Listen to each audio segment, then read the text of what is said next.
Hello everyone, good morning, welcome back to our channel flash. হচ্ছে তোমরা সকলে ভালো আছো, আমিও ভালো আছি। আর আজকের দিনটা আমার কাছে খুব স্পেশাল। কেন বলো তো?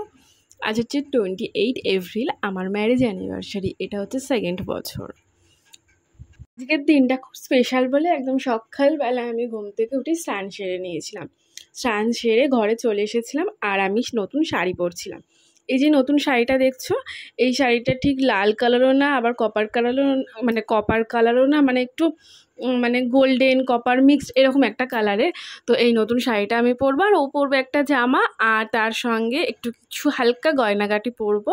তো সেগুলোই পরে রেডি হয়ে নেবো। তারপর আমি মানে শাড়িটা পরে রেডি হয়ে গেছিলাম, ও রেডি হয়ে গেছিলো, ওকে জামা বার করে দিয়েছিলাম, নতুন জামা, ও নতুন জামাই পরেছিল। তারপর ও আমাকে একটু সিঁদুরটা পরিয়ে দিল, ওকে প্রণাম করলাম, প্রণাম করে বললাম আশীর্বাদ করতে। তো আমাকে আশীর্বাদ করলো না মাথায় মধ্যে মারলো, সেটা বুঝতেই পারলাম না, না না ওটা আশীর্বাদই করেছে। তারপর দুজনে রেডি হয়ে বেরিয়ে গেলাম। দুজনে কিন্তু বেরোয়নি, সঙ্গে মামনিকেও নিয়েছি। তো এই আমাদের প্রত্যেক বছর বলতে এবছর তো 2 বছর হচ্ছে, আগের বছর এবছর। তো এই সকালবেলা আমাদের যেই দাদু আছে, মানে গুরুদেব যিনি, তার বাড়িতে সকালবেলাটা আমরা যাই। তারপর ফিরে এসে রাতের বেলা আমাদের যেরকম খাওয়া দাওয়া বা কোনো অনুষ্ঠান করা থাকে সেটা করি।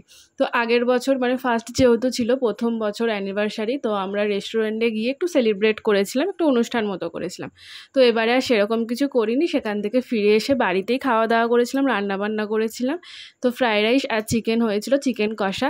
তো চিকেনটা আমার বরই রান্না করেছিল, আর খুব সুন্দর টেস্ট হয়েছিল, পুরো অন্যরকম স্বাদ হয়েছিল।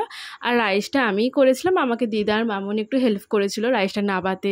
এইভাবেই আজকে সারাদিনটা কাটিয়েছিলাম পরিবারের সকলকে নিয়ে। রাতের বেলা খাওয়া দাওয়া করেছিলাম সকলে মিলে। তো চলো আজকের মতো ব্লগটা এখানেই শেষ করছি। বাই, আবার